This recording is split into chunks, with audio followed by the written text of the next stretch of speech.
A little girl pointed to a well and said, "My mother is there." 20 years later, it was excavated. The rain fell incessantly in Clear Springs, a small town in rural Pennsylvania, as Emily Anderson gazed out the window of her apartment. At 28, the young psychologist was returning to her hometown after a 10-year absence. The invitation to take the position of coordinator at the newly inaugurated Community Center for Psychological Support was irrefusable, but it wasn't the only reason for her return. "The past always finds us, doesn't it?" she murmured to herself, holding the emerald pendant she had carried since childhood. The object was her only link to the mystery that had consumed her since adolescence, the truth about her origins. Emily grew up under the loving care of Virginia, her maternal aunt, but she always knew there was something untold about her story. At 18, she accidentally found old documents suggesting her adoption, but Virginia fell seriously ill before Emily could confront her, and the matter remained buried along with many unanswered questions. The following morning, Emily was walking through the now sunny streets when she spotted the imposing Sunflower Estate. The property belonged to the Mitchell family, one of the most influential in the region. It was impossible not to notice the renovations. The old colonial house was slowly transforming into a sophisticated boutique hotel. "Emily? Emily Anderson?" A male voice interrupted her thoughts. Turning around, she found herself face to face with Michael Mitchell, the youngest son of the traditional family and her childhood friend. "Michael, it's been so long," she exclaimed, genuinely surprised. "Almost a decade, and you disappeared without a trace," he replied, with a mixture of joy and reproach. The conversation flowed as if time hadn't passed. Michael told her about the transformation of the family estate into a tourism venture, a project he had been managing after returning from his studies in Europe. He commented on the old residence, the changes in town, and finally mentioned, "I heard you're coming to work at the community center. Incredible coincidence. My mother is the main sponsor of the project." Emily felt her heart race when she heard about Claire Mitchell. The family matriarch had always exerted an inexplicable fascination on her, a mixture of admiration and unease. "Speaking of which," Michael continued, checking his watch, "we're holding a welcome lunch for the center's team today at the estate. You're the guest of honor." Before she could respond, Emily noticed a car stopping near them. In the driver's seat was Claire Mitchell, as elegant as in her memories. The woman looked directly at Emily, and for a brief moment her always composed countenance seemed to falter. "Michael, dear, I see you've already found our new coordinator," said Claire, quickly regaining her composure. "Emily, welcome back. We're expecting you for lunch." As she got into Michael's car heading to the estate, Emily couldn't imagine that this would be the first step in a journey that would uncover secrets kept for decades, forever transforming not only her life, but everyone around her. Sunflower Estate gleamed under the midday sun. The old coffee barns, now restored into elegant halls, housed the welcome lunch. Emily discreetly observed every detail of the place where, as a child, she had played so many times without ever imagining that the secrets of her life could be intertwined with those century-old walls. "Is everything okay?" asked Michael, noticing her silence. "Just remembering the summers we spent here," she replied with a contained smile. At the main table, Emily was officially introduced to the rest of the community center team, doctors, social workers, and other professionals. Seated across from her was Claire Mitchell, who observed her with disconcerting intensity. "So after so much time away, what brought you back to our small town?" asked Anthony Mitchell, the family patriarch and Claire's husband. "Professionally, the opportunity to lead the center," replied Emily, feeling the weight of each word. "Personally, perhaps it's time to answer some questions about my past." A brief moment of tension hung in the air. Claire dropped her cutlery, the metallic noise echoing through the hall. With slightly trembling hands, the elegant 60-year-old woman excused herself and left. "Forgive my wife," Anthony justified. "Her health has been fragile lately." Laura Mitchell, the family's eldest daughter and a recognized cardiologist, discreetly raised an eyebrow. "My mother has never been healthier," she murmured to herself, but Emily managed to hear. After lunch, as the guests dispersed through the gardens, Emily decided to explore the house, driven by an irresistible curiosity. In the corridors of the residential wing, she stopped in front of a gallery of family portraits, her gaze fixed on one photograph in particular. Claire at 30, holding a baby and standing next to a small boy and girl, Michael and Laura. "That's me at 3 years old," said a female voice behind her. Laura Mitchell approached, pointing to the little girl in the photo. Michael was 5, and that's Sophie, our middle sister. "Sophie?" Emily asked, surprised. Michael never mentioned a middle sister. An enigmatic smile appeared on Laura's lips. He wouldn't mention her. Sophie is a complicated subject in the family. She left many years ago and never returned. Mom forbade us from mentioning her name. Emily felt a shiver run down her spine. Why? Sophie was the opposite of everything our family represents. Rebellious, impulsive, dreamy. Laura paused. She got pregnant at 18 and refused to reveal who the father was. It was the scandal of the decade in Clear Springs. At that moment, Claire appeared in the corridor, her pale countenance contrasting with her turquoise blue dress. "Laura, enough of old stories," she warned with a trembling voice. Her gaze shifted to the emerald pendant on Emily's neck. Where did you get that necklace?" "It was a gift from my Aunt Virginia. She said it belonged to my mother," replied Emily, instinctively touching the jewel.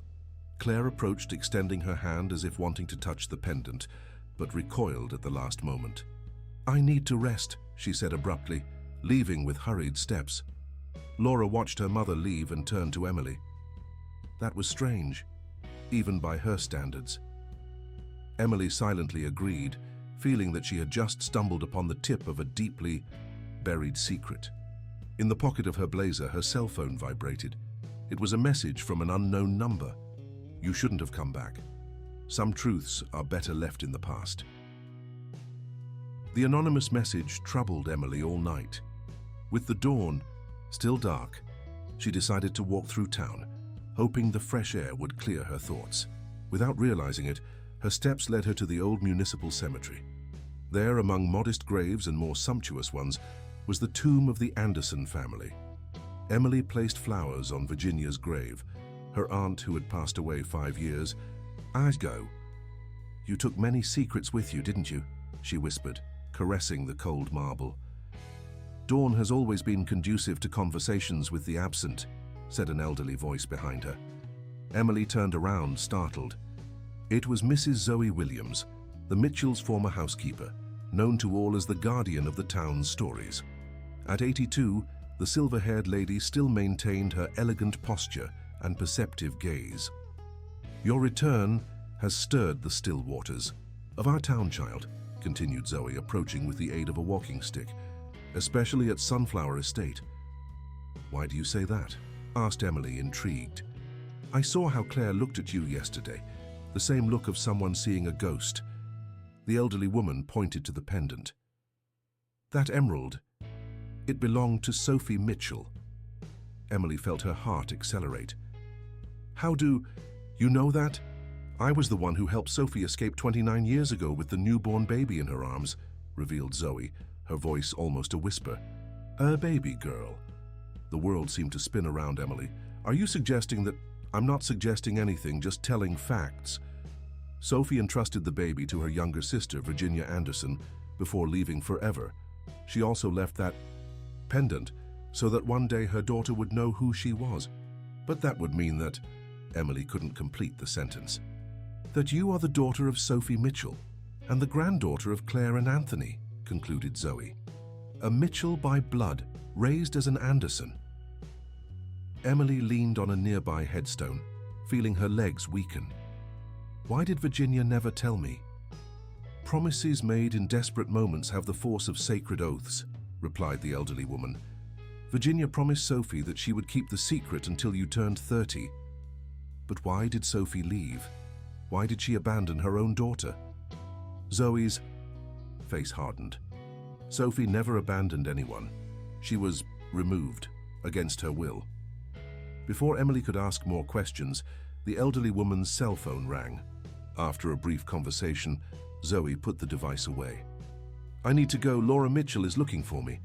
She took Emily's hand between hers. "Be careful, child. There are people in this town who would prefer certain secrets to remain buried." She watched the elderly woman walk away. Emily realized she was at a crossroads.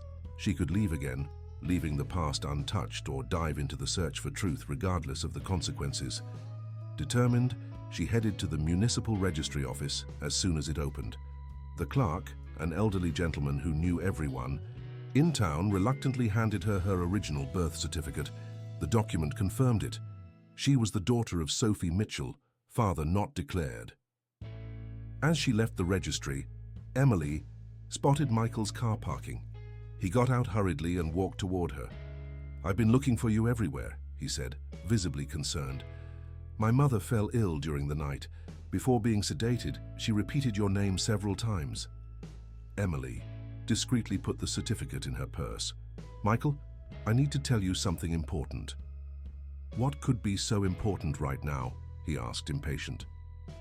"I think I'm your niece," replied Emily, observing the shock transform the face of the man who until then she had considered just a childhood friend. "That's absurd," exclaimed Michael after a few moments of stupefaction. "Sophie never had children." "According to this birth certificate, she did," Emily countered, showing the document. "And according to Mrs. Zoe Williams, who helped with the delivery, that daughter is me." Michael examined the paper in disbelief, but the evidence was clear. There was Sophie's name as the mother and the Mitchell surname, which Emily had never used. "If this is true," Michael stammered, "it means that my parents and that all of us hid my existence for almost 3 decades, completed Emily. "The question is, why?" Silence weighed between them as they walked to a nearby cafe. Once seated, Michael confessed. "Sophie was always the forbidden subject in our house. I only know that she got pregnant young, there was a scandal, and then she simply disappeared. My parents said she ran away with a musician to go abroad." "And you believed them?" inquired Emily. "I was a child," Michael defended himself. "When I grew up and questioned more, I received only vague answers. Over time, I stopped asking." Emily observed the whirlwind of emotions on the face of her now possible uncle. "I need to find out what happened to Sophie, where she is now." Michael hesitated. "If you really are her daughter, I have something that might interest you." That afternoon, Emily accompanied Michael to his apartment. From a safe embedded in the wall, he retrieved a small carved wooden box. "Laura gave me this when I turned. See what? She said Sophie left it with her to be delivered if her daughter ever appeared." With trembling hands, Emily opened the box. Inside, she found yellowed letters, an old diary, and a beryl bracelet that perfectly matched her emerald pendant. "I didn't tell anyone about this," admitted Michael. "I didn't even know Sophie had a daughter. I just kept it as Laura asked." Emily opened the diary. The first pages described Sophie's carefree youth on the estate, her dreams of becoming a pianist, the constant arguments with her authoritarian mother. Then torn pages, as if someone had deliberately censored certain passages. Finally, the last notes, written in shaky handwriting. "My daughter was born today. She's perfect. Zoe says she has my eyes. I named her Emily, like our grandmother. I'm so afraid I know they won't let me keep her. They've arranged everything. Virginia will take her far away from here. It's better this way. Away from them, away from him. One day when it's safe, I'll come back for her. If something happens to me, I want her to know. You were wanted, loved, never a mistake. Forgive me for not being strong enough to fight." Emily's tears fell on the aged paper. "She didn't abandon me," she murmured. "She was prevented from staying with me." "By whom?" asked Michael, now also visibly emotional. Before Emily could answer, her cell phone rang. It was from the hospital. "Miss Anderson, this is from the reception at St. Clara Hospital. Mrs. Claire Mitchell is urgently asking to see you." On the way to the hospital, Emily frantically leafed through the rest of the diary, looking for more clues. The last entry was even more disturbing. "He found out about the baby. He's furious. Says he'll take the child from me as soon as it's born. I can't allow it. I have a plan. Zoe will help. If something goes wrong, I leave this diary as testimony. The father of my child is... The next page had been torn out. At the hospital, Laura was waiting at the door to Claire's room. Her look was a mixture of curiosity and distrust. Mom is conscious now but fragile, she explained. She insists on speaking with you alone. When Emily entered the room, she found Claire sitting on the bed, suddenly looking much older and more vulnerable. Seeing the diary in Emily's hands, the matriarch briefly closed her eyes. "So you already know," whispered Claire. "Come, sit. Down. It's time for you to know the whole truth about your mother." The hospital room was immersed in dimness. Only a weak light beside the bed illuminated Claire's pale face. Emily sat down, firmly holding Sophie's diary, as if that object could protect her from the truth she was about to hear. "First, I want you to know that I recognized you the moment I saw you," began Claire with a weak voice. "You have the same eyes as her, the same way of tilting your head when you're thoughtful." "Why did you never look for me?" asked Emily, trying to control her emotion. "Why did you allow me to grow up without knowing who I really am?" Claire adjusted herself on the hospital bed. "What I'm going to tell you now has been buried for nearly 3 decades. Neither Michael nor Laura knows the whole truth." The story that followed left Emily stunned. Sophie, at 18, fell madly in love with Bernard Allen, a young pianist who had come to give private lessons at the estate. The romance blossomed in secret until Sophie discovered she was pregnant. When she told Bernard, he disappeared without a trace. "Sophie was devastated," continued Claire. "She decided to raise the baby on her own, defying all conventions. At that time in the early 90s, a single mother was still cause for scandal in our town, and you didn't support her," concluded Emily, feeling a pang of anger. Claire's eyes welled up. "Anthony and I, we made terrible mistakes. We were more concerned with the family name than with our daughter's happiness." As the account progressed, Emily discovered that her grandparents had initially pressured Sophie to have an abortion. Given her vehement refusal, Anthony orchestrated another plan. As soon as the baby was born, it would be given up for adoption to a couple in another state. Sophie discovered our plan and fled from the estate in her 8th month of pregnancy, revealed Claire. "Zoe helped her hide in a cabin in the most remote part of the property. That's where you were born." "And then?" insisted Emily. "Sophie knew she wouldn't be able to escape far carrying a newborn.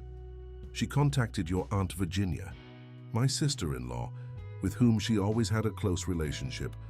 Virginia, who couldn't have children, agreed to raise you as her daughter far from Clear Springs." Emily tried to absorb each revelation. "And Sophie? Why did she never come back?" Claire's face contorted in an expression of deep pain. "That's the hardest part." She paused, breathing with difficulty. "After handing you over to Virginia, Sophie confronted Anthony. The argument was terrible. She threatened to publicly expose how we treated our own daughter, to destroy the Mitchell family's reputation." "What happened then?" asked Emily, feeling a knot in her stomach. "Your grandfather offered a deal, a considerable amount for Sophie, to start a new life abroad, on the condition that she never again contact you or any member of the family." "And she accepted?" Emily asked in disbelief. "Initially, no." Claire looked away. "But Anthony was a powerful man, with many contacts. He coerced Sophie. He threatened to ruin Virginia's career, who was a university professor at the time, and guaranteed that no court would give custody of a child to a single 18-year-old mother without resources." "So she left," murmured Emily. "To protect you and Virginia," confirmed Claire. "But she never stopped trying to establish contact. For years, she sent letters that Anthony intercepted, small gifts on your birthdays that never reached you." Emily felt the weight of decades of lies crashing down on her shoulders. Where is Sophie now? Is she still alive? The question hung in the air for a few moments. Claire stretched her trembling arm to the bedside table and handed Emily an envelope. "This is her current address in London. For 15 years I've been sending her news about you, photographs, without Anthony's knowledge. Sophie knows that you graduated in psychology, that you're a brilliant woman. She never stopped loving you." Emily opened the envelope with trembling. fingers, finding an address in England and a recent photograph of a middle-aged woman whose eyes were unmistakably similar to her own. "Why are you telling me all this now?" questioned Emily. "Because Anthony is no longer here to prevent it," answered Claire. "And because I'm tired of carrying this secret. You deserve to know your mother, and Sophie deserves to know her daughter." At that moment, the door to the room opened. Laura was standing at the threshold, her pale face revealing that she had heard part of the conversation. "So it's true," she said, slowly entering. "Emily is Sophie's daughter." "Your niece," confirmed Claire, looking apprehensively at her eldest daughter. Laura walked to Emily, studying her face as if seeing it for the first time. "Now I understand why I always felt an inexplicable connection with you, even when we were children." The doctor sat down beside her mother. What I never understood was why Dad hated the name Sophie so much, why he rejected her so completely. Claire exchanged a significant look with Emily before answering, "Because Bernard, Emily's father, was Anthony's younger brother, Sophie's uncle." The shock of the revelation silenced the room. Laura rose abruptly, walking in circles, as if trying to process the information. "Are you saying that Dad expelled Sophie because she got involved with her own uncle?" she asked, incredulously. "That Emily is the fruit of a relationship between—" "It's not what you're thinking," interrupted Claire, raising her hand. "Bernard was Anthony's adoptive brother. There was no blood relation." Emily felt a slight relief, but the complexity of the situation still dazed her. Why isn't this in the diary? Why did Sophie tear out the pages that mentioned the father? "Probably to protect you," answered Claire. "And him too. Bernard was always Anthony's weak spot, the rebel brother who chose music instead of the family. Business. When he discovered the romance between Sophie and Bernard, Anthony considered it a double betrayal." Laura sat down again, now calmer. "That explains why Dad had those fits of rage every time someone played the piano at the estate." "Where is Bernard now?" asked Emily, anxious to also meet her biological father. A heavy silence followed the question.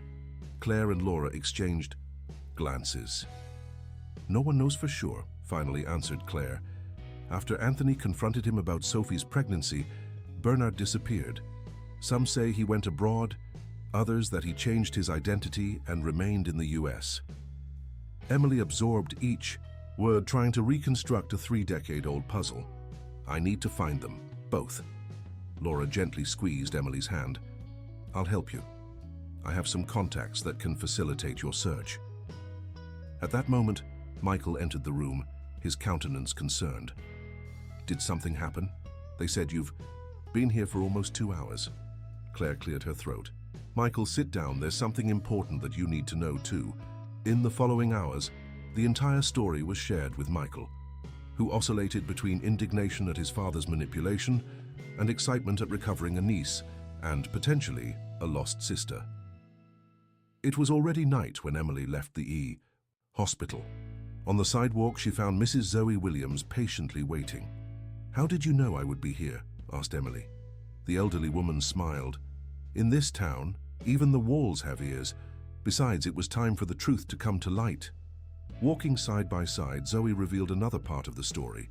In the days following Emily's birth, Sophie really tried to escape with her daughter, but was intercepted by thugs hired by Anthony.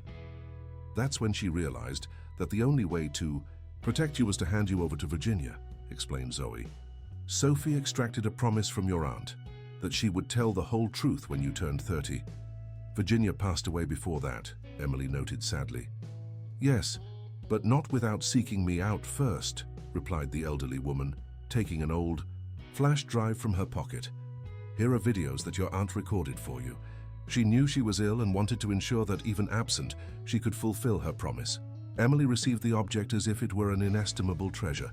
Why did you wait so long to give it to me?" "Because Virginia was specific.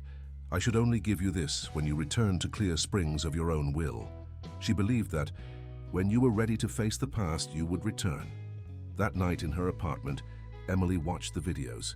Virginia, already visibly debilitated by the disease, detailed how she participated in the plan to save her great-niece and her newborn daughter. Sophie made me promise that I would never reveal your identity until you turned 30, Virginia explained in the video. She believed that at that age, you would have already built your own identity, would be emotionally prepared for the truth. I tried to be the best mother I could, Emily, but I always knew I was just the temporary guardian of a treasure that belonged to someone else. The last video ended with a surprising revelation. There's something else you need to know, dear. Bernard didn't abandon Sophie as everyone thinks. He was forcibly removed by Anthony and never knew about the pregnancy. Sophie discovered this years later, when it was too late to undo the misunderstanding. If you're watching this, it means you're in Clear Springs now. Look in the old hunting cabin at Sunflower Estate. There's something there that belongs to you. The next morning, determined to unravel the last mystery, Emily headed to the estate. Michael was waiting for her at the main gate. Laura told me about the cabin, he said. Come, I'll take you there. The old hunting cabin was in the most remote part of Sunflower Estate, hidden among century-old trees. The path there required a walk of almost half an hour along a little used trail. Emily and Michael advanced in silence, each immersed in their own thoughts. Nobody has been here for years, commented Michael as he pushed away low branches. Dad kept this area off limits, said the ground was unstable. Emily smiled humorlessly. Another convenient lie. When they finally arrived, they found a rustic wooden construction, partially taken over by vegetation. The door creaked when Michael pushed it, revealing a dark and dusty interior. Be careful where you step, he warned, turning on his cell phone flashlight. The boards may be rotten. The beam of light revealed a simple room, a table, chairs, a small kitchen, and, in the ice, back an improvised bedroom. This was where Emily was born, according to Zoe and Claire's accounts. What exactly are we looking for? Asked Michael, examining the place. Emily didn't respond immediately. Something about the environment seemed strangely familiar to her, as if she had been there before. Following her intuition, she headed to the bedroom. An old bed occupied almost the entire space. Emily knelt down and ran her hand over the floor, feeling each board. On the third attempt, one of them moved slightly. Help me here, she asked Michael. Together, they removed the loose board, revealing a small space. Inside, protected by a sealed plastic bag, was a metal box. With trembling hands, Emily opened the wrapper. Inside the box, she found a yellowed envelope addressed to My Daughter, with the date July 12, 1996, the day of her birth. There was also a handwritten music score titled For Emily, and a small velvet box containing a pair of emerald earrings, completing the set with the pendant and bracelet she already possessed. She left a legacy for you, murmured Michael, emotional. Emily carefully opened the letter, fearing that the old paper would disintegrate. The handwriting was delicate, although in some stretches it seemed tremulous. My beloved daughter. If you're reading this, it means you've finally discovered the truth about your origins. I don't know how much time has passed, nor if we'll ever meet. As I write, you sleep in my arms, just a few hours old, oblivious to the turmoil surrounding us. In a few hours, I'll have to hand you over to Virginia. It's the hardest decision of my life, but the only one that will ensure your safety. My father, your grandfather, is determined to separate us. He discovered my relationship with Bernard and considers it an unforgivable betrayal. There's something I need you to know. Your father never knew of your existence. When I discovered the pregnancy, Bernard had already left after a violent argument with my father. I tried to contact him without success. Years later, I discovered that all my letters were intercepted. The score I leave is his creation, the last composition he created in Clear Springs. The jewels form a set that belonged to my maternal grandmother. I wanted you to have something that symbolized your roots, even if you grew up without knowing them. I don't know what woman you will become, but I'm sure you'll be extraordinary. You carry in you the best of me and your father, his artistic sensitivity, and I hope my determination. One day when it's safe, I'll come back for you. If that doesn't happen, know that each day away from you was torture. You were never a mistake or inconvenience. You were the greatest love of my life from the first moment. With all my love, Sophie, your mother. Tears blurred Emily's vision, and she had to stop several times during the reading. Michael, respecting the moment, stepped away to give her privacy. When she finally composed herself, Emily carefully put away the letter and the other items. She explored the room a bit more and under the worn mattress found another envelope, this one addressed to Bernard Allen. Sophie must have tried to send this letter too, concluded Michael, when Emily showed him the discovery. And never succeeded, she completed, deciding not to open that correspondence that wasn't meant for her. As they left the cabin, they found Laura waiting on the trail with a worried expression. "I've been looking for you everywhere," she said, breathless. "Mum got sick again. Before being sedated, she insisted on saying she needed to tell you something about Bernard." "What would that be?" asked Emily, alarmed. Laura hesitated for a moment. "She said he's alive, and more. He's in Clear Springs." "Michael." And Emily exchanged astonished looks. "What do you mean?" questioned Michael. "Here after so many years?" "According to Mom, he came back about 6 months ago when he learned that Dad had passed away," explained Laura. "He's living under another name." Emily felt her heart accelerate. "What name?" "Robert Santana, the new music teacher at the municipal school." The world seemed to spin around Emily. That name was familiar to her. She had met Robert during the organization of the Community Center project. A reserved man, approximately 60 years old, with penetrating eyes that seemed to analyze her in a special way throughout the meeting. "I need to find him," declared Emily, determined. Now. The Clear Springs Municipal School of Music occupied an old restored mansion in the center of town. When Emily, accompanied by Michael and Laura, arrived at the location, the sound of a piano flowed through the open windows, a melancholic and deep melody that seemed to tell a story of loss and hope. "It's the same music," whispered Emily, recognizing the score she had found in the cabin, the composition that Bernard wrote.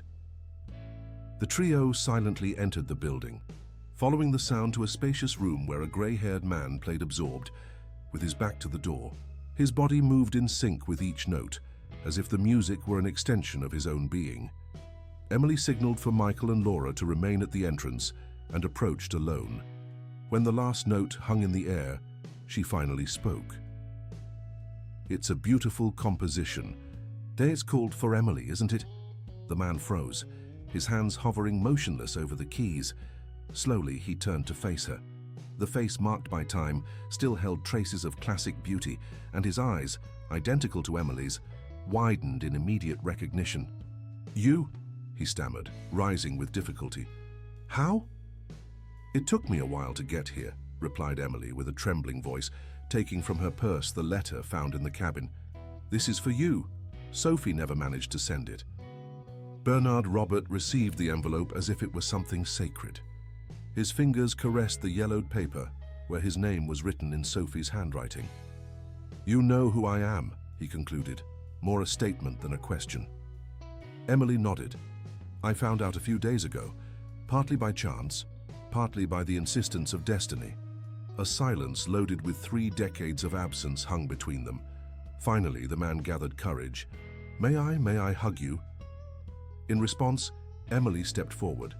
The hug was awkward initially, but soon transformed into something profound, as if both were trying to recover decades of lost moments in a single gesture.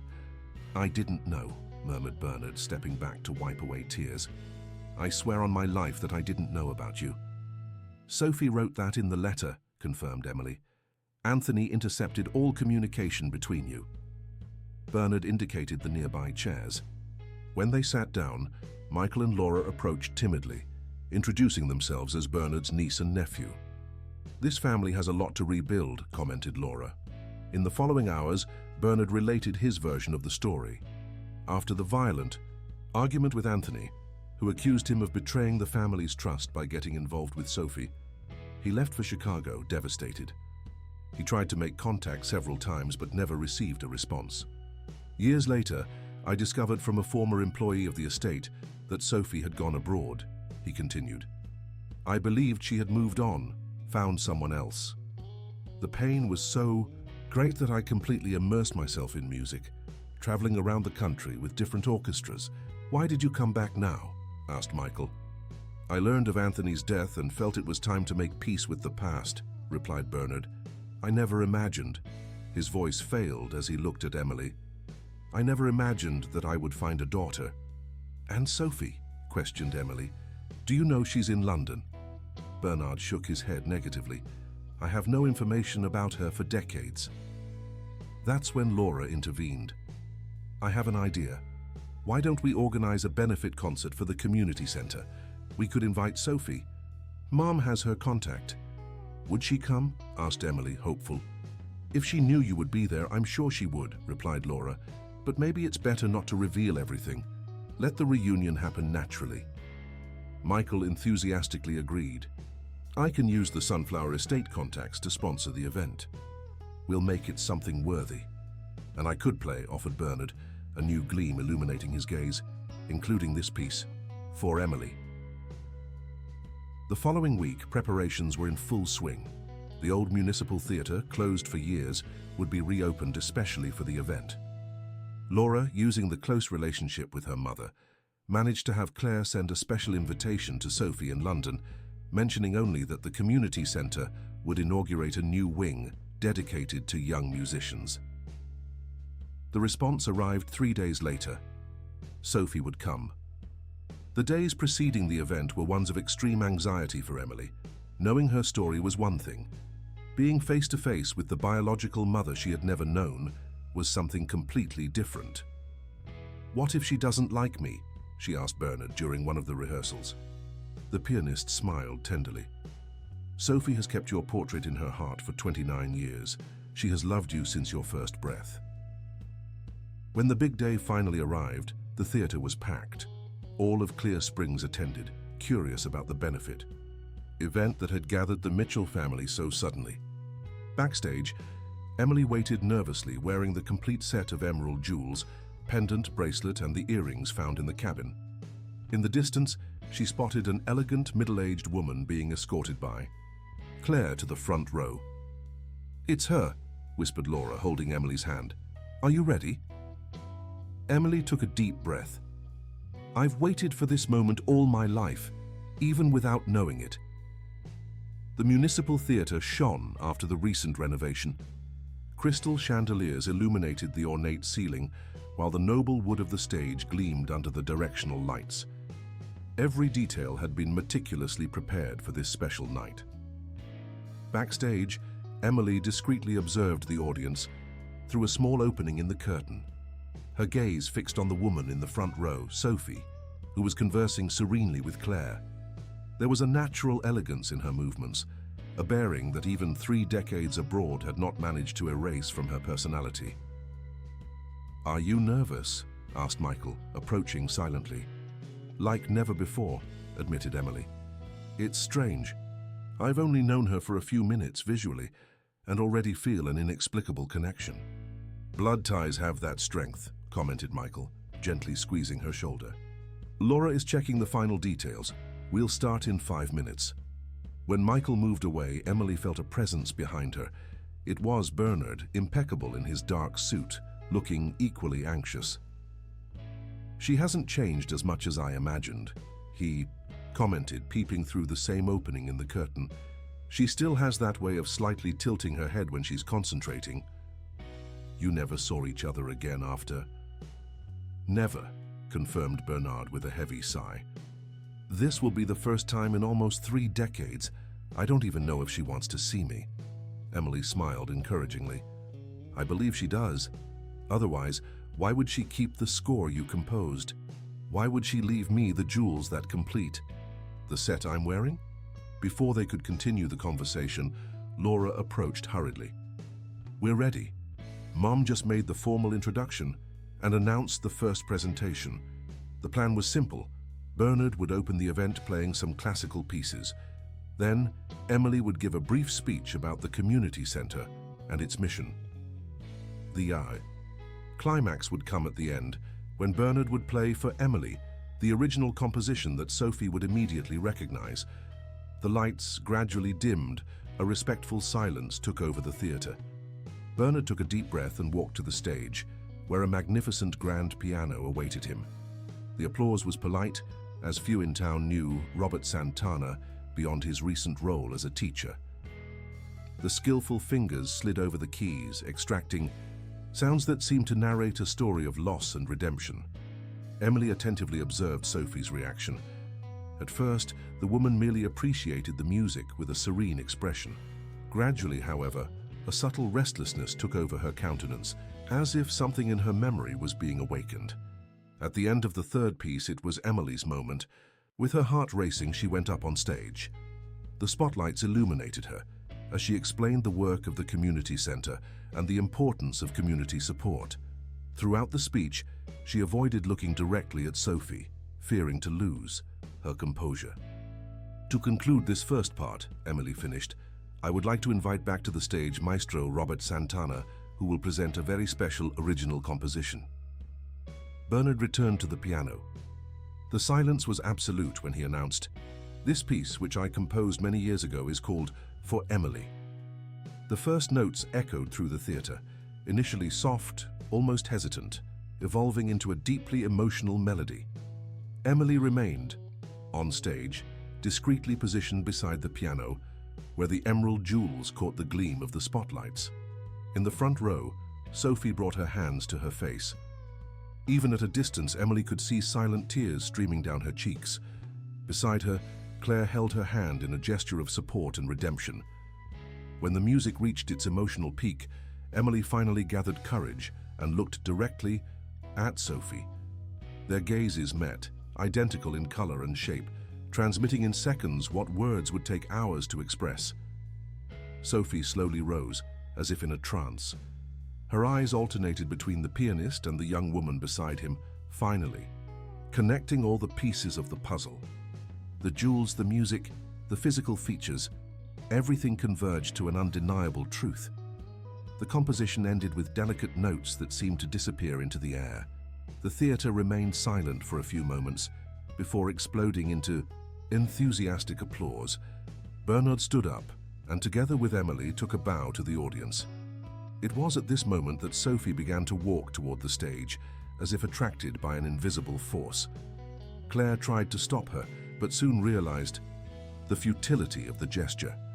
Some people in the audience began to whisper, recognizing the woman who had left town decades ago under mysterious circumstances. Emily descended the steps of the stage, moving to meet the one who had given her life. They met halfway, between the stage and the first row. Time seemed to freeze around them. "Emily?" whispered Sophie, her voice choked with emotion. "Mom," replied Emily simply, the words sounding strange and at the same time perfectly natural on her lips. The hug that followed broke down all barriers. 3 decades of absence dissolved in shared tears. Sophie stepped back just enough to touch her daughter's face, as if making sure she was real. "The emeralds. You found them," she murmured, noticing the complete set that Emily was wearing. "I found everything. The letter, the score." "And him," replied Emily, looking toward the stage where Bernard remained motionless, observing the reunion with silent thirst. Sophie followed her gaze and visibly trembled upon recognizing the man behind the disguise of time. "Bernard?" she called, her voice barely above a whisper. He slowly descended from the stage, approaching the 2 women who represented his past and his present, finally intertwined. "Sophie," he replied with a trembling voice, "I didn't know. I swear I didn't know about our daughter. I tried to tell you so many times," confessed Sophie, still holding Emily's hand as if fearing to lose her again. The audience watched in astonishment, the real drama unfolding before their eyes, much more powerful than any rehearsed piece. Laura and Michael approached, completing the family circle that was beginning to reconnect after so many decades apart. With gentleness, Michael suggested, "Perhaps we should continue this conversation in a more private environment." Emily nodded, still in a state of emotional shock, but perfectly aware of the historic moment she was experiencing. The VIP lounge was prepared for the reception after the concert. "We can go there." As the group discreetly moved toward the reserved area, Claire remained in the front row, observing with a mixture of remorse and relief. Sophie looked back, meeting her mother's gaze. She hesitated momentarily before extending her hand in a silent invitation. "You're also part of this story," said Sophie, "in one way or another." Claire nodded, silent tears marking her aged face, and joined the group walking away from the curious gazes of the audience. The VIP lounge of the theatre was an elegant environment, decorated with restored antiques and historical photographs of Clear Springs. Discreet staff served drinks and withdrew, ensuring the privacy that this unique moment required. A silence loaded with emotion hung over the group. Sophie, Emily, and Bernard sat close together, while Laura, Michael, and Claire maintained a respectful distance, though attentive to every word. "Where do we begin?" asked Emily, still firmly holding Sophie's hand. "There are so many questions, so many years to recover." Sophie breathed deeply. "Perhaps at the beginning, from the day I had to let you go." With a choked but firm voice, Sophie related the moments after Emily's birth. How Zoe helped with the delivery in the isolated cabin, how, holding her daughter for the first time, she knew she would do anything to protect her, and how, days later, she realized that the only way to guarantee the child's safety would be to hand her over to Virginia. "Your aunt was the only person I completely trusted," explained Sophie. "She couldn't have children and loved you instantly." "She was a wonderful mother," assured Emily, her eyes wet. "I never lacked love or support." Sophie smiled through tears. "That comforted me throughout all these years, knowing that you were well cared for, even if far from me." Bernard, who listened attentively, intervened. "What happened after you left Clear Springs? Claire mentioned London, but—" Sophie cast a brief glance at Claire before answering. "Initially, I went to New York City. I was devastated, directionless. An old piano teacher helped me get a spot at a conservatory in England. I thought the physical distance would help bear the emotional distance from my daughter." "And did it help?" asked Emily softly. "Never." Sophie dried a tear. "There wasn't a single day in 29 years when I didn't think of you. In the first years, I tried to make contact several times, but my letters were never answered." Claire leaned slightly forward. "Anthony intercepted all correspondence coming from you. Only in the last 15 years was I able to establish a secret channel of communication. The photographs," concluded Sophie, looking gratefully at her mother, "they were my emotional sustenance for so long. Seeing Emily grow, even if only in static images, gave me strength to continue." Michael, who had been silent until then, questioned, "Sophie, did you never think of coming back before, challenging our father?" The question hung in the air for a few moments before Sophie answered with a controlled voice. "Anthony made very clear what would happen if I tried. He threatened to ruin Virginia's career, guaranteed that he would use his influence to take Emily from her. In the first years, I was too young, without resources or support to confront him. When I finally built a stable life in London, established myself as a pianist and teacher, Emily was already grown, with her own identity formed." "The fear of causing more harm than good," commented Laura understandingly. "Exactly," confirmed Sophie. "I preferred to remain as a distant shadow, protecting her in the only way I could, by staying away." Bernard, who had been absorbing every word, finally gathered courage to ask, "And what about us? Why did you never look for me after you learned that I hadn't abandoned you?" Sophie turned to him with a melancholic look. "I tried, Bernard. About 5 years after leaving the US, I discovered through an old acquaintance that you never knew about the pregnancy.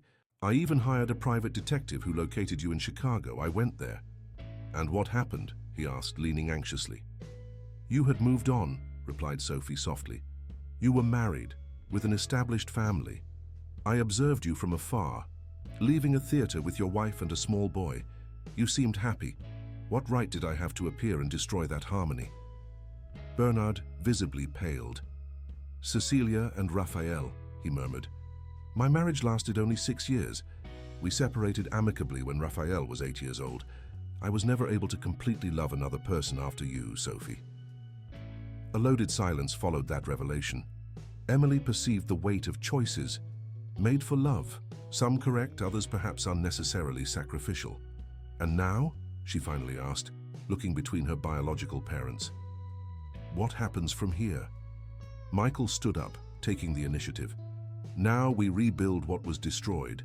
Sophie, I know you have your life established in London, but Sunflower Estate is also your home, it always was. The east wing of the main house is unoccupied, added Laura.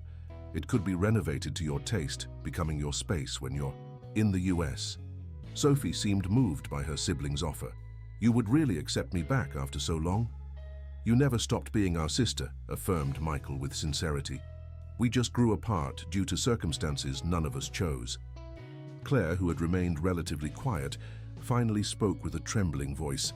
Sophie, I know I may not deserve your forgiveness. I failed as a mother when you needed me most.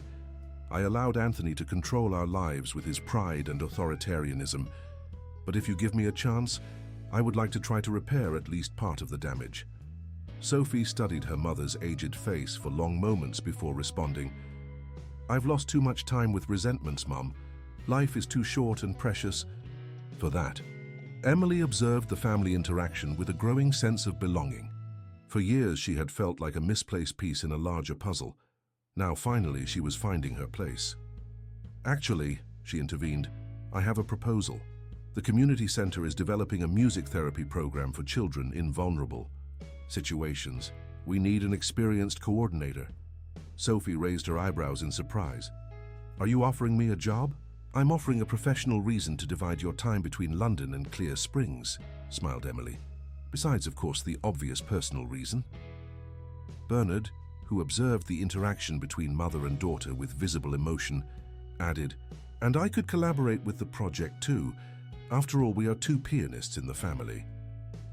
The Mitchell family will fully sponsor this new program, declared Michael with enthusiasm.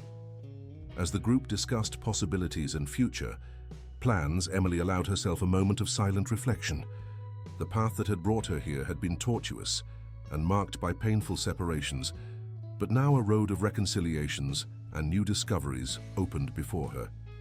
The night advanced, and with it, a new family configuration was born, imperfect, marked by old scars, but finally united by the truth. 3 months passed since the night of the concert that forever changed the course of so many lives. Spring had arrived in Clear Springs, covering the town with a carpet of colorful flowers and impregnating the air with renewing fragrances. At Sunflower Estate, the transformation was visible not only in the exuberant nature of the gardens, but also in the very physical and emotional structure of the place. The east wing of the main house, previously closed and dusty, now housed Sophie's quarters, decorated with a harmonious mixture of family antiques and objects brought from her life in London. Emily had rented a small house near the estate where she could maintain her independence while strengthening the newly discovered bonds. On that sunny Sunday morning, she observed the preparations for the family lunch that had become a tradition in recent weeks. It still seems like a dream to me, commented Michael, approaching with 2 glasses of lemonade. Seeing the estate full of life again. Emily accepted the drink, smiling. A dream from which I don't want to wake up. On the other side of the garden, Sophie and Bernard walked side by side, animatedly conversing. The rapprochement between them was happening gradually, with the care of those who rebuild something precious that was shattered. They make a beautiful couple, observed Laura, joining the two on the porch. They always did, I imagine. Do you believe in destiny, Laura? Asked Emily without diverting her gaze from her parents. The doctor reflected for a few moments. I believe in persistence, in truths that refuse to remain buried. The sound of a car approaching interrupted the conversation. It was Mrs. Zoe Williams, brought by her grandson for the Sunday lunch. The elderly woman had become a constant presence at family gatherings as the guardian of the collective memory that could now be freely shared. I brought that pumpkin dessert you love, announced Zoe upon being received by Emily. And something else I found among my old things. When everyone was already seated in the spacious living room, the elderly woman took a yellowed envelope from her purse. Yesterday, while organizing some old belongings, I found this, she explained, handing the envelope to Sophie. They are photographs I secretly took when Emily was a baby, before Virginia took her away. With trembling hands, Sophie opened the envelope. There were images she never imagined existed. Herself, extremely young, holding a small bundle in her arms. Newborn Emily sleeping in the improvised crib of the cabin. Virginia receiving her great niece with tears in her eyes. "You documented everything," murmured Sophie, deeply moved. "I knew that one day the truth would come to light," replied Zoe with a wise smile. "And I wanted to ensure there was proof that your daughter was born of love, not shame, as Anthony wanted to make it seem." Bernard, seated beside Sophie, observed the photographs with a mixture of fascination and sadness. "I lost so many moments," he lamented softly. "But you gained many others ahead," consoled him Emily, sitting on the arm of the armchair where he was. "By the way, I have news to share with everyone." The group turned their attention to the young psychologist, who seemed slightly nervous. "I received official confirmation yesterday.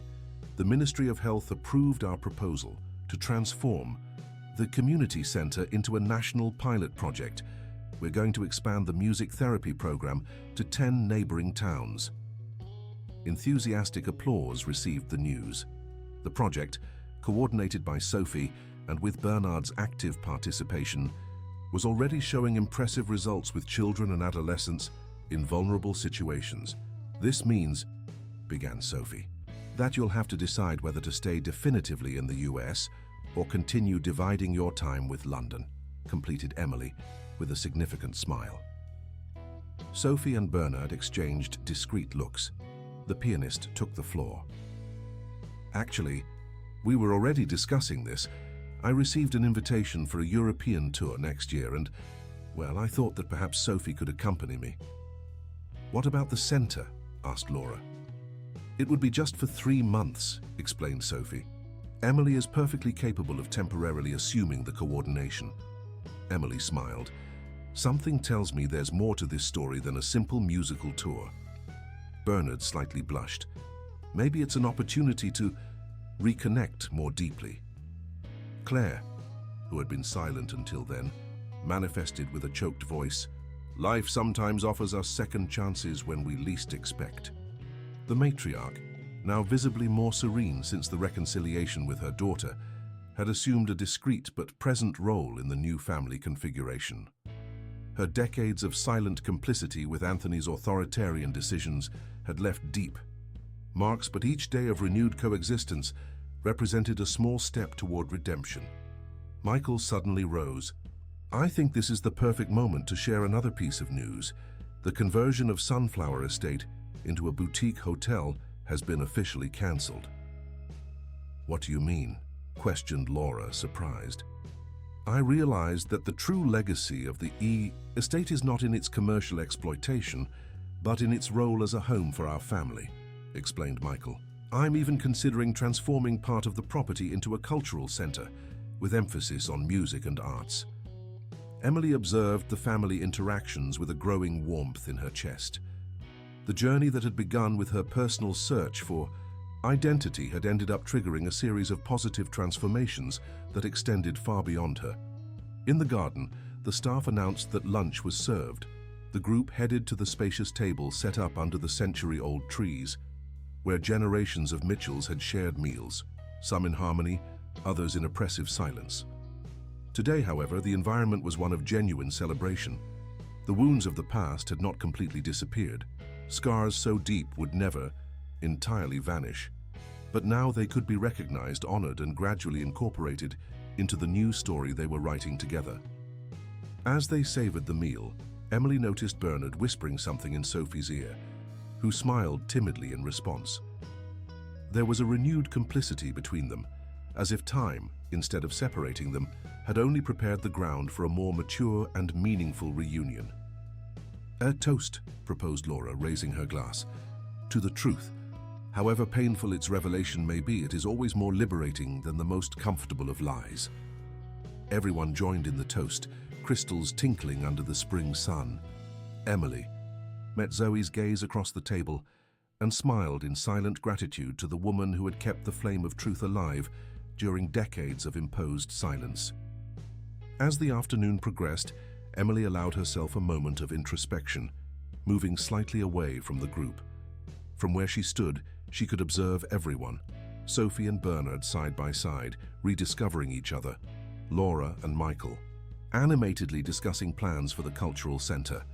Claire attentively listening to Zoe's stories about the old days of the estate. Her family, imperfect, rebuilt, but finally complete.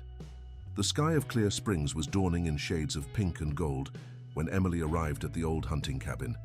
It had been exactly 1 year since the night of the concert that had changed everything.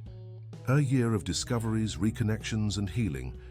The cabin was now completely restored, not as part of the estate, but as a private memorial, a sacred space for the family. The wooden walls had been carefully preserved, maintaining their marks and history, while the interior had been transformed into a small sanctuary of memory. Emily placed a bouquet of fresh sunflowers on the rustic table where 30 years before she had come into the world. She sat in the chair near the window and opened the diary she carried, no longer Sophie's, but her own, where she had documented the extraordinary journey of the past year. In its pages, she had related in detail the simple and moving wedding of Sophie and Bernard, held 6 months before in the gardens of the estate. The intimate ceremony had gathered only family and close friends, marking not the beginning of a story, but the resumption of a chapter interrupted decades ago. She had also written about the transformation of the community center, now a national model of social integration through art. The music therapy program, idealized by Sophie and implemented with Bernard's technical support, served hundreds of ACO children and young people, many of them in a situation similar to what Emily could have faced without Virginia's unconditional love. She had recorded the gradual process of reconciliation between Sophie and Claire, a relationship that would never completely recover the lost innocence, but that had found a new balance based on honesty and mutual respect. The matriarch, now with fragile health, had found a form of redemption by fully supporting her daughter's social projects. The diary also contained reflections on her own personal transformation. The young psychologist who had returned to Clear Springs in search of answers about her past had found much more than her biological origin. She had discovered a complex web of relationships, secrets, and possibilities that expanded her understanding about identity and belonging. A noise at the door interrupted her thoughts. It was Sophie wearing a simple dress in earthy tones that enhanced the bronze of her skin, tanned by the American sun. "I imagined I would find you here," she said softly. "Bernard is waiting for us in the car. Everyone must already be gathered at the estate for the commemorative lunch." Emily smiled, closing the diary. "I just needed a moment here to close a cycle." Sophie approached, sitting beside her daughter. "You know what impresses me most after everything we've lived through. How truth finds its way no matter how many obstacles we place in its path. Like water seeking the sea," agreed Emily, irresistible in its determination. Mother and daughter remained for a few moments in contemplative silence, each absorbed in their own reflections about time, that invisible weaver that undoes and redoes the patterns of our lives when we least expect. "I received an interesting email yesterday," commented Emily finally, "from the Federal University. They're inviting me to develop research on interrupted family bonds and their psychological impacts." Sophie raised her eyebrows, interested. "Will you accept?" "I'm considering it.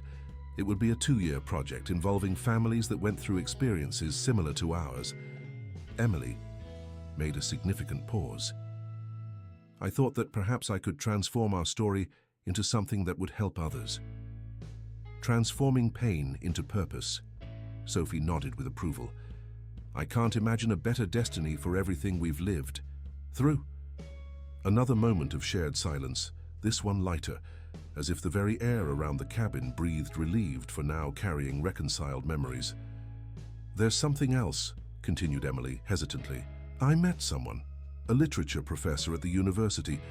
We're getting to know each other better, but it's special." Sophie smiled widely. "That explains that different gleam in your eyes. Why didn't you bring him to lunch today?" "It's still early," replied Emily.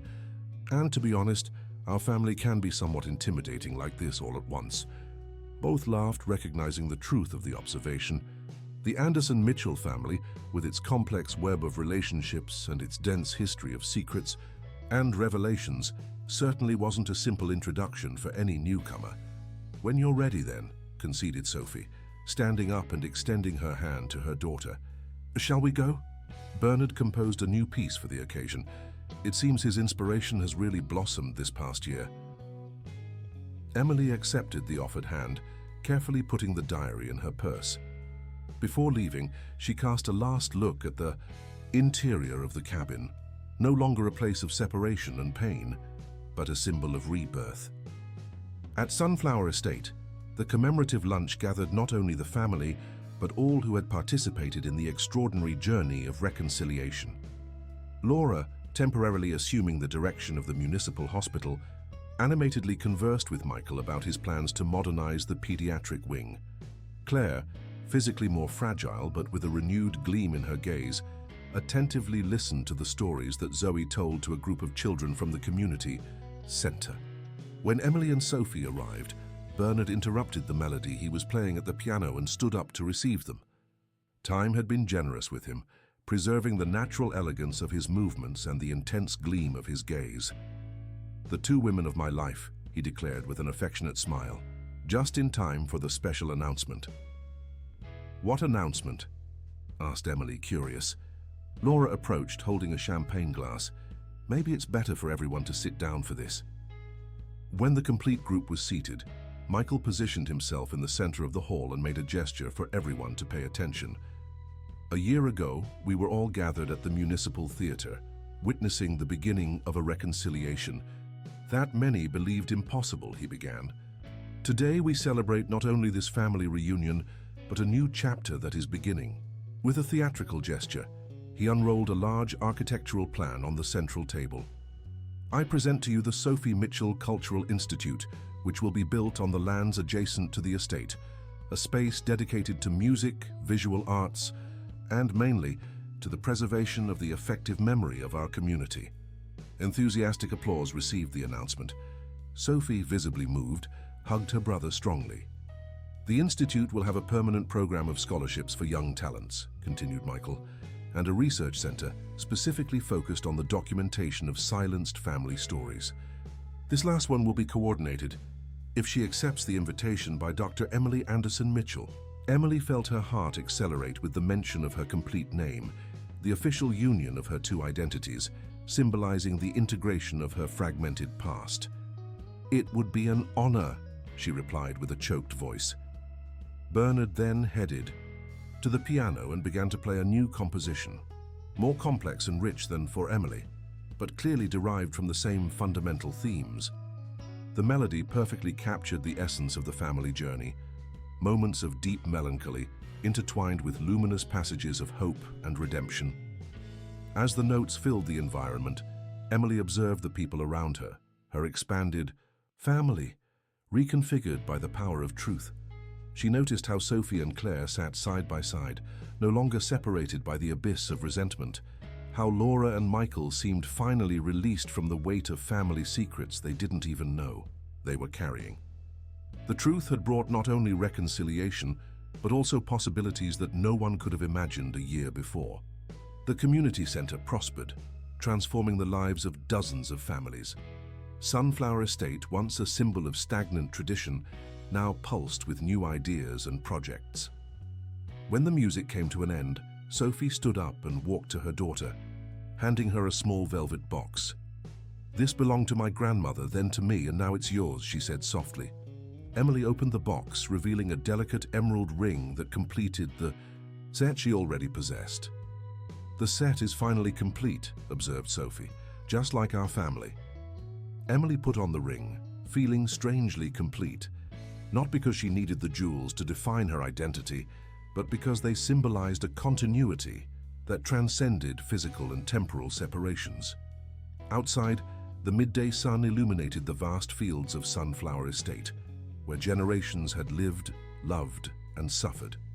On the horizon, new sunflowers were beginning to bloom, their golden faces turned toward the light, not stuck in the past, but nourished by deep roots and strengthened by the truths finally revealed.